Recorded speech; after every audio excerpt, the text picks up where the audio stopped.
지난주에 연휴로 인해서 휴가 가신 분들도 계시고 또 뭐 연휴 때문에 더 바빠서 직장에 매여 계신 분들도 계신데 저희도 독립기념일 때문에 저희 가족도 모처럼 4명이 함께 모여서 즐거운 시간을 보냈습니다.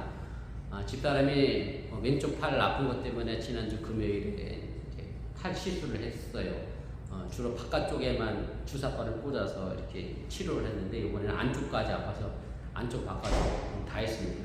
초음파 보면서 하는데 쟤는 제가 봐도 뭐가 아픈 부위인지 잘 모르겠는데 어쨌든 의사는 아픈 부위를 찾아서 바늘로 놓다 뺐다를 여러 번 쑤셔서 아무튼 뭐 진통제 먹어도 한 일주일은 아프더라고요. 그래서 자기가 아프기 전에 아이들에게 만두를 해주겠다고 해서 지난주 화요일날 독립기념일에 저희는 만두를 만들었습니다. 우리 집사람 손이 작은 거 아시죠? 그래서 만두 만드는데 2시간밖에 안 걸렸고요. 만두 속 준비하고 뭐 이런 거 하느라고 시간을 많이 허비해서 그동안 뭘 할까 그러다가 송경민 목사님을 충만 또 찬양하셨는데 송경민 목사님이 간증 집회 하는 걸 유튜브에서 찾았습니다. 부산에서 하시는 건데 그 간증하는 내용을 보면서 같이 만들었습니다. 그 만두를 만드는 중에 그 송경민 목사님이 찬양곡이 하나 흘러나왔어요. 일상이라는 제목의 찬양인데 그 일상이라는 제목의 가사 중간 부분에 이런 내용이 들어있습니다. 나의 일상을 통해 하나님께 영광을, 나의 일상을 통해 생명의 복음을 내게 맡기신 이곳 나를 부르신 곳에 하나님의 나라가 이루어지길 원합니다. 이런 이제 찬양의 가사인데 제가 이 찬양이 흘러나오길래 우리 아이들에게 물어봤어요. 너희는 일상을 통해 하나님께 영광을 돌리고 또 일상을 통해 생명의 복음을 전하고 내게 맡겨진 이 장소, 이 자리가 하나님의 나라를 만들어가는 일을 할 수 있겠느냐, 이것이 가능하겠느냐 라는 질문을 제가 우리 아이들에게 했습니다. 물론 우리 아이들도 목사 자식이긴 하지만 이래서 사실은 이렇게 사는 게 분명 이렇게 사는 것이 맞는데 일상의 삶의 모습을 통해서 우리가 하나님께 영광을 드러내고 복음을 전하는 삶을 살아야 하는 게 맞는데 그것이 참 쉽지 않습니다. 일주일 내내 이 가사가 제 머릿속에 맴돌았고요. 그리고 제가 내린 결론은 이렇게 내렸습니다. 가장 정확하면서도 가장 어려운 일이 바로 이 가사의 내용이다. 이런 결론을 제가 내렸습니다. 로마서 12장 1절 2절 말씀에 보면 사도 바울이 우리 기독교인들이 살아가는 일상의 삶의 모습이 어떠해야 하는지를 권면하는 구절이 있습니다. 이미 너무나도 잘 알려져 있는 유명한 말씀인데 제가 다시 한번 읽어보겠습니다. 그러므로 형제들아 내가 하나님의 모든 자비하심으로 너희를 권하노니 너희 몸을 하나님이 기뻐하시는 거룩한 산 제물로 드리라. 이는 너희가 드릴 영적 예배니라. 너희는 이 세대를 본받지 말고 오직 마음을 새롭게 함으로 변화를 받아 하나님의 선하시고 기뻐하시고 온전한 뜻이 무엇인지 분별하도록 하라. 이 긴 구절의 핵심은 저는 개인적으로는 거룩한 산 제물 여기에 있다 생각이 듭니다. 이 말은 우리가 살아있는 동안에 우리 자신을 거룩하게 하여 하나님께 전적으로 헌신하는 삶을 살 것을 설명하는 것인데 결국 우리의 일상의 삶의 모습이 매일같이 거룩함을 추구하는 삶을 살아야 함을 분명하게 가르쳐주는 그런 말씀입니다. 송경민 목사님이 이 일상이라는 곡을 쓸 때 어느 성경 구절을 염두에 뒀는지 모르겠습니다만은 사도 바울이 우리에게 권면한 이 말씀이나 송경민 목사님이 일상이라는 찬양을 통해서 우리에게 알려주는 의미가 다르지 않다 그렇게 생각을 합니다. 또 이와 비슷한 찬양이 있습니다. 저도 원작자가 누구인지 모르겠는데 우리 아이노스 찬양단도 가끔 이 찬양합니다. 제목이 나는 예배자입니다 이라는 찬양인데 이 찬양의 시작은 이렇게 됩니다. 나는 하나님을 예배하는 예배자입니다. 내가 서 있는 곳 어디서나 하나님을 예배합니다. 이런 찬양으로 시작을 합니다. 이 찬양에 가서도 우리의 일상생활 속에서 하나님을 예배하는 삶을 살라는 것이고 예배라고 하는 것이 단지 교회 안에 국한된 것이 아니라 내 삶의 모습 속에서 가정과 직장과 삶의 터전 속에서 나타나야 하는 것을 분명하게 전하는 것이 이 찬양의 가사의 내용입니다. 결론적으로 말씀을 드리면 우리가 살아가는 삶의 일상이 예배자의 삶이어야 하고 날마다 일상에서 하나님께 영광을 돌려야 하고 하나님의 복음을 드러내는 삶을 살아야 한다는 것인데 문제는 현실의 삶에 비춰보면 이렇게 사는 것이 결코 쉽지 않다는 데 있습니다. 이 부분에 있어서 사도 바울도 예외는 아니었습니다. 우리는 사도 바울이 3번의 전도 여행을 다녔고, 그리고 이방 지역에 많은 교회를 세웠고, 그리고 마지막으로 자신의 복음을 전하기 위하여 로마에 가서 순교하는, 자신의 목숨을 아까워하지 않은 삶을 살았던 그런 신앙의 인물이었고 믿음의 인물이었습니다. 그런데 이 사도 바울도 온전히 자신의 일상이 하나님께 영광을 나타내지 못하고, 자신의 삶의 자리에서 하나님의 복음을 제대로 나타나지 못하고, 그리고 하나님의 나를 만들지 못했다라고 고백을 하게 되는데, 바로 이 고백이 오늘 우리가 함께 읽은 본문 속의 고백이라고 하는 사실입니다. 우리 성도들은 예수님을 믿음으로 말미암아 주의 종로로 타던 옛날의 모습은 죽고 그리스도 안에서 새로운 피조물이 돼서 새로운 생명을 얻게 된 사람들입니다. 그러기에 마땅히 우리는 일상의 삶의 모습에서 하나님께 거룩한 영광을 나타내야 하는 삶을 살아야 하고, 당연히 의의 종으로 우리 자신을 하나님께 드려야 합니다. 그리고 당연히 죄를 미워하고 선을 행하기를 원하는 마음이 간절해야 하고, 또한 많은 성도들이 바로 이런 삶을 살기를 원하고 기도도 합니다. 그런데 문제는 이런 신앙적 이론과 우리의 삶의 현실에 너무나도 큰 괴리감이 있다는 데 있습니다. 우리 성도들은 예수를 믿었다고 해서 그것으로 끝이 나는 것은 아닙니다. 우리가 죽어서 하나님 나라에 갈 때까지 이 땅에서 계속해서 거룩한 삶을 살아가야 하는 성화의 과정을 거쳐야 합니다. 마치 아이가 태어나서 엄마의 젖을 먹고 성장해서 어른이 되어가는 것처럼 우리의 신앙의 성장도 바로 이런 과정을 거쳐야 한다는 말씀입니다. 사실 아이가 태어나 성장하지 않으면 그것만큼 부모에게 큰 아픔이 없습니다.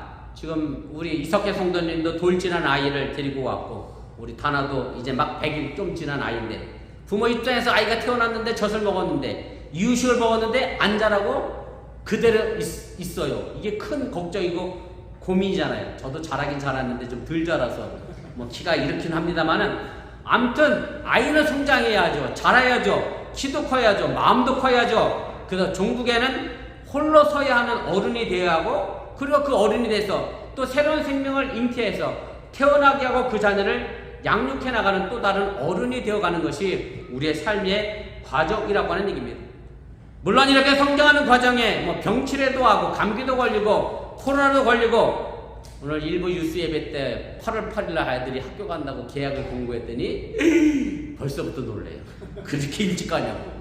학교 가기 싫은 학교도 억지로 가야 하고, 졸업하고 나면 취직도 해야 하고, 뭐 해야 할 일이 산더미 같이 있지만 결국 이런 모든 과정을 거쳐서야 우리가 비로소 성숙한 어른이 되어져 간다는 그런 말씀입니다.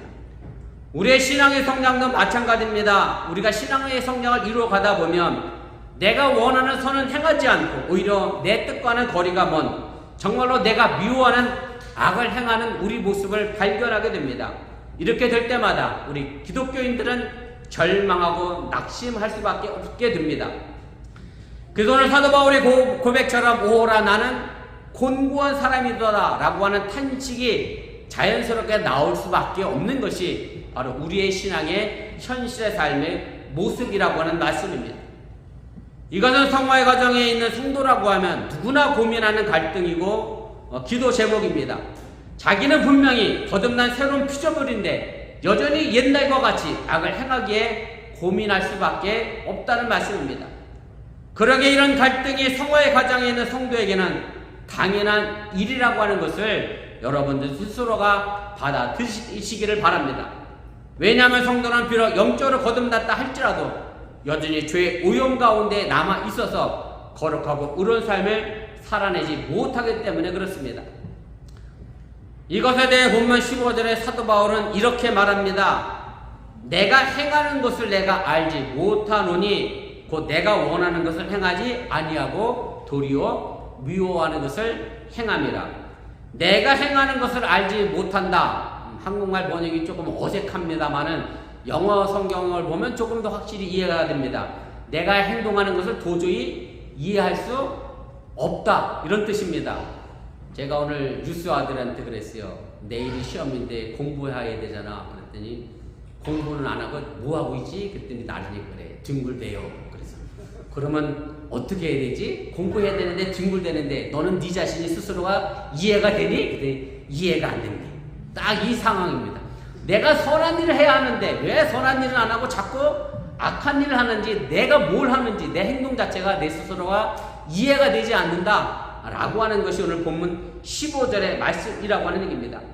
그런데 사도 바울은 이렇게 행동하는 자신에 대하여 이것이 죄 때문이라고 이야기합니다. 오늘 본문 17절에도 그렇고 20절에도 나와 있는데 제가 17절 말씀만 다시 읽어드립니다. 이제 그것을 향하는 자가 내가 아니요 내 속에 거하는 죄니라, 이렇게 되어 있습니다. 이 말씀에 대한 우리 그리스도인들이 악한 일을 행하는 것은 결국 내가 아니라 내 속에 있는 죄 때문에 내가 이런 일을 한다라고 하는 뜻인데, 이렇게 생각하면 나와 내 속에 있는 죄가 따로따로 존재하는 것처럼 그런 생각이 듭니다. 그래서 우리가 이 말씀을 오해하지 말아야 합니다. 무슨 말씀인가 하면 내가 하는 아주 나쁜 일을 해놓고 이것은 내가 한 게 아니야, 이건 내가 한 게 아니라 내 속에 죄가 한 거야, 그러니 난 괜찮아, 이렇게 생각해서는 안 된다라고 하는 얘기입니다. 뭐 우리가 흔히 죄는 미워하되 사람은 미워하지 말라, 물론 이론은 맞습니다. 여러분들이 사람은 미워해서는 안 됩니다. 지극히 당연한데, 그런데 죄를 진 사람과 이 죄를 구별해서 분리해서 생각하는 게 과연 가능하겠느냐? 우리 조지사님 변호사니까 분리해야 되죠? 그죠? 분리해서 죄를 졌는데도 이 사람은 죄가 없습니다 이래야 되거든. 변호사도 참 어려워요, 생각해보면. 어쨌든 이게 분리가 과연 가능하겠느냐라고 생각하면 참 어려운 이야기입니다. 뭐 우리 교회는 있을 수 없는 이야기이긴 합니다만은, 저도 우리 한국 사회 법이 조금은 술에 대해서 너무나 관념적인 게 좀 문제이고, 술 때문에 뭐랄까요, 이렇게 표현하잖아요. 자신의 행동을 제대로 판단하지 못해서, 아유 갑자기 말이 생각이 안 나네. 심신미약, 맞아. 술로 인한 심신미약으로 감형하는 판사들이 저도 굉장히 마음에 안 들지만, 이런 예를 제가 한번 들어볼게요. 어느 집에 부부가 사는데 남편이 정말 좋고 착한 사람이야. 그런데 어느 날 술을 많이 먹고 들어왔어요. 그래서 이쁜 부인을, 그러면 안 되는데 마구 때렸어요.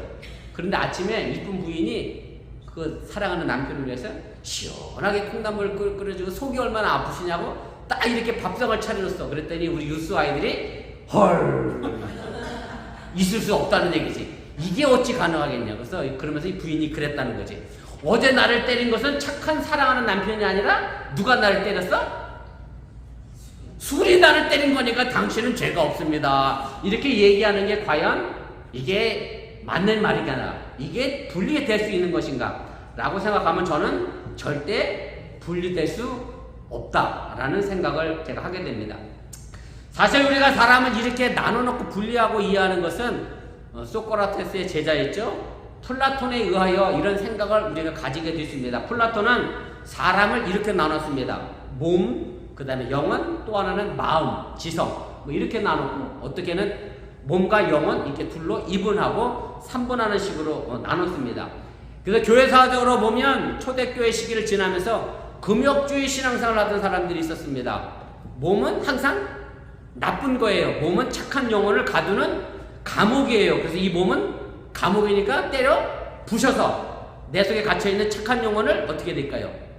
해방시켜야 되잖아. 그래서 금욕주의자들은 광야에 가서 금식하면서 자기 몸을 해하면서 그렇게 신앙생활을 했어요. 잘했다는 게 아닙니다.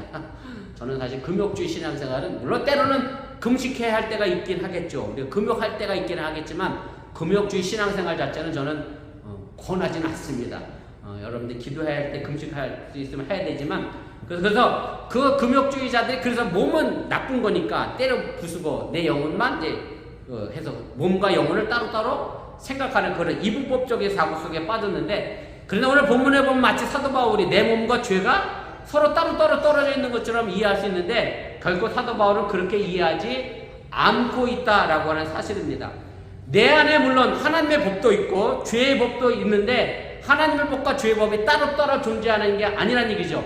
하나님의 법만 나고 죄의 법은 내가 아니다 말할 수 없습니다. 하나님의 법도 그렇고 죄의 법도 다 내 안에 있기 때문에 그 모두가 다 나이라고 하는 것을 우리가 인정해야 한다고 하는 얘기고, 그것을 따로 떼어놓고 생각할 수 없습니다.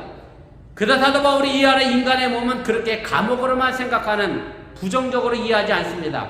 몸은 곧 나 자신이기 때문에, 그리고 사도 바울은 이 몸이 하나님이 구하는 거룩한 전이라고 그랬고, 그래서 이 몸을 가지고 악한 도구로 사용할 게 아니라 선한 도구로 우리가 이 몸을 사용해야 한다라고 하면서 사도 바울은 몸과 영혼을 따로 분리해서 나누고 생각하지 않았다라고 하는 얘기입니다. 사실 이 두 마음이 우리 안에 있다 보면 자연스럽게 신앙적 갈등을 겪을 수밖에 없습니다. 이 갈등 때문에 고민하고 기도합니다. 만약에 우리가 이런 모순에 대해 알지 못하고 깨닫지 못하면 죄를 짓고 살면서도 자신의 죄를 짓는 것에 대하여 아무런 통증도 느끼지 못하게 되는 결과를 만들어내면 결국 우리는 죽을 수밖에 없습니다. 제가 지난주에 설교했던 것처럼 마음에 나병이 걸려 신앙이 무뎌지게 되면 결국 우리는 죽음의 길로 걸어가게 된다라고 하는 얘기입니다. 우리가 신앙생활을 하면서 나 스스로 이런 모습을 발견하고 알게 된다고 하면 이것이 또한 하나님의 은혜입니다. 뭐 제가 이렇게 말씀드리면 이게 뭐가 하나님의 은혜일까라고 생각할 수도 있습니다만은, 내가 정말로 뭔가 완벽하게 송경민 목사님의 찬양처럼 일상의 삶의 모습 속에서 거룩하게 하나님께 영광을 드러내고 삶의 모습을 통해서 하나님의 복음을 내가 기꺼이 드러내지 못한다 할지라도 나는 여전히 부족한 사람이다, 갈등하고 번민하고 고민한다라고 하면, 그래서 그것을 통해서 하나님께 조금 더 가까이 다가선다고 하면 그 깨달음조차 하나님의 은혜라고 하는 사실을 여러분들이 믿으시기를 바랍니다. 그래서 오늘 본문 24절에 사도 바울이 한 이 고백이 정말 귀한 고백입니다. 오라 나는 곤고한 사람이로다. 이 사망의 몸에서 누가 나를 건져내랴. 여기서 곤고하다라고 하는 말은 비참하다라고 하는 말입니다. 바울은 자신이 비참하다라고 고백합니다. 자신을 죄인 중에 교수라고 생각했기 때문에, 그래서 그 죄인 중에 교수의 모습을 벗어내기 위하여 끊임없이 변화되었기 때문에, 그래서 결국 사도 바울은 위대한 사도가 되었다고 하는 사실을 여러분들이 잊지 마시길 바랍니다. 사도 바울의 이 고백은 자신을 포기하는 외침이 아닙니다. 누가 나를 건져내랴의 이 외침은 아무도 건져낼 수 없다는 외침이 아니라 그 누군가가 나를 건져낼 수 있다는 외침이라고 하는 것을 분명하게 기억하시길 바랍니다. 우리도 사도 바울처럼 내가 하나님 앞에서 비참한 사람이라는 것을 깨닫는 삶을 산다고 하면 우리는 하나님 앞에서 일상의 삶의 모습에서 예배자로 서 있게 된다고 하는 사실을 여러분들이 믿으시길 바랍니다. 제가 많은 분들에게, 특별히 남자분들에게 너무 무리해서 일을 하지 말라는 말씀을 자주 드립니다. 우리나라도 종종 그런 뉴스로 우리에게 알려지기도 합니다만, 사람들이 너무 과로사 당해서 그런 문제가 노동법에 접촉돼서 문제가 돼서 그런 것이 신문에 또 뉴스거리로 등장하게 되는데, 사실은 힘에 붙이는 데도 불구하고 내가 무리하게 그 일을 계속해서 하다 보면 정말로 과로사 할 수도 있게 됩니다. 그래서 느끼는 게 중요합니다. 일하면서 내가 한계는 여기까지구나, 내 육체가 버텨낼 수 있는 힘은 여기까지나, 그래서 깨달아야 거기서 멈출 수 있습니다. 깨닫지 못하면 멈추지도 못합니다. 멈추지 못하면 결국 그렇게 되면 안 되겠지만 과로사를 향하여 나아갈 수도 있게 된다는 말씀입니다. 그래서 오라 나는 곤고한 사람이로다 라고 하는 이 깨달음의 외침의 고백이 우리에게 정말로 중요한 고백이 된다라고 하는 사실을 여러분들이 믿으시기를 바랍니다. 한 손자가 할아버지에게 이렇게 질문을 했습니다.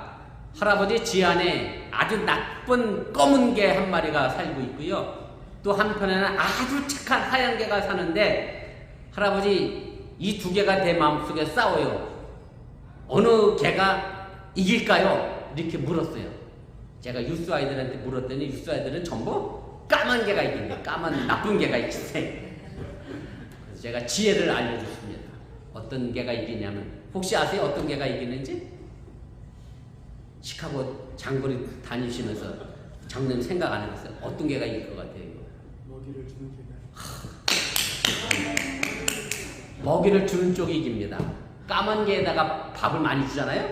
그럼 까만 개가 힘이 있어서 흰 개 잡아먹고요, 흰 개에다 밥을 많이 주면 선한 마음이 악한 개를 이깁니다. 결국 내가 어느 쪽에 먹이를 주느냐입니다. 하나님 마음에 내가 마음을 더 쏟느냐, 아니면 내가 죄의 마음에 내 마음을 더 쏟느냐, 내가 영적인 것에 마음을 더 쏟느냐, 아니면 세상적인 것에 더 마음을 쏟느냐, 거기에 따라 우리들의 삶이 갈려지게 됩니다. 그런데 많은 신앙인들이 내가 영적인 문제에 대하여 하나님의 문제에 대하여 밥을 주지 않으면서도 내가 영적으로 선한 일에 살려고 하는 그런 모습을 보면 사실 앞뒤가 맞지 않는 모순된 생활이라고 하는 것을 여러분들이 깨달아야 한다는 말씀입니다. 그러게 내가 하고 있는 일상의 삶에 대하여 고민하고 번민한다고 하면 우리는 하나님께 밥을 주는 사람이 될 수 있어야 합니다. 그리고 이 자체로도 우리는 하나님께 영광을 돌리는 삶을 살아가고 하나님의 나라를 만들어간다는 사실을 믿으시기를 바랍니다. 일본에 아주 유명한 신학자가 있습니다. 우찌무라 간조라고 하는 일본어 발음이고요. 한문으로 쓰면 내촌 감산이라고 하는 사람인데 한 번쯤 아마 들어보셨던 인물일 거라 생각이 듭니다. 이분이 이런 말을 했어요. 만일 하나님의 뜻을 마음대로 행할 수 있는 사람이 있다면 그는 인간이 아니라 하나님이다. 네, 맞습니다. 우리는 인간이기 때문에 하나님의 뜻을 완벽하게 하나님처럼 행할 수 없습니다. 그래서 오히려 더 실패하는 경우가 더 많습니다. 그러나 그 실패를 거듭하면서 회개하고 계속해서 그리스도와 교제하고 신앙의 성장을 이루어가게 되면 결국 실패는 점점 줄고 성경은 늘어나게 되고 결과적으로 갈라디아서 5장에 나와 있는 사도 바울의 말씀처럼 성령의 풍성한 삶의 열매를 우리가 만들어가게 된다고 하는 사실을 여러분들이 믿으시기를 바랍니다. 그러기에 자신이 곤고한 사람이다. 이 사망의 몸에서 누가 나를 건져내랴 라고 하는 이 외침이 우리에게 중요한 외침이고 고백이라고 하는 얘기고 사도 바울은 그 질문에 대하여 마지막 25절에 이런 대답을 우리에게 해주고 있습니다. 우리 주 예수 그리스도로 말미암아 하나님께 감사하리로다. 그런즉 내 자신의 마음으로는 하나님의 법을 육신으로는 죄의 법을 섬기노라. 여전히 내 마음속에 하나님을 섬기는 법도 있고 죄를 섬기는 법도 있지만 그러나 예수님을 통해서 내가 구원받았기 때문에 그래서 내가 하나님께 감사한다. 이 사망의 몸에서 나를 구원해낼 수 있는 건져낼 수 있는 분은 예수 그리스도밖에 없다는 고백을 사도 바울이 오늘 우리에게 해주고 있다라고 하는 사실을 여러분들이 믿으시기를 바랍니다. 이 세상에서 제일 불행한 사람이 누구냐? 물론 많은 사람이 있겠습니다만은 제가 오늘 여러분들에게 드리고 싶은 말은 잘못했다 말을 할 줄 모르는 사람이 가장 불행하고 행복하지 못한 사람입니다. 이 말을 하면 왠지 자존심이 상하고 내가 큰 손해를 보는 것 같아서 자기가 잘못해놓고도 잘못했다는 말을 안 하고 끝까지 자신이 옳다고 주장을 합니다. 참 안 된 사람입니다. 아이를 기르다 보면 여러분들도 부모니까 다 알겠지만 자녀가 미울 때가 있습니다. 항상 이쁘진 않아요. 때로 자기의 잘못을 인정하지 않고 끝까지 자신의 의견을 이야기하는 자녀들이 있습니다. 하람이가 그래? 그랬더니 하람이가 그랬더니 정규 열사님이 바로 그거래. 엄마가 뭐라고 얘기하면 내가 언제? 이런 우리 애들도 그래요. 내가 문제? 안 그랬다는 거죠. 끝까지 자기가 옳다고 다 그렇게 자녀를 키우고 여러분도 그렇게 컸고 우리 부모님 생각해보면 못된 나 키운 부모님 생각하면 얼마나 또 고생하셨을까 그런 생각이 듭니다. 사실은 이런 아이 자꾸 받아들이려 하면 참 힘들어요. 어려워요. 골치 아픕니다. 근데 자녀건 좀 그런데 부부간은 왠지 이상한 자존심이 또 있어갖고 분명 내가 잘못했는데도 저 인간이 나한테 먼저 뭐 해야 되겠지? 사과해야 되지. 그래서 밥도 안 차려주고 말도 안 하는 여자분들이 간혹 계시긴 한데 그러지 마시고 사실은 부부간에 뭔 그렇게 자존심을 내세워서 뭐 그렇게 버틸 건 또 뭐 있겠어요.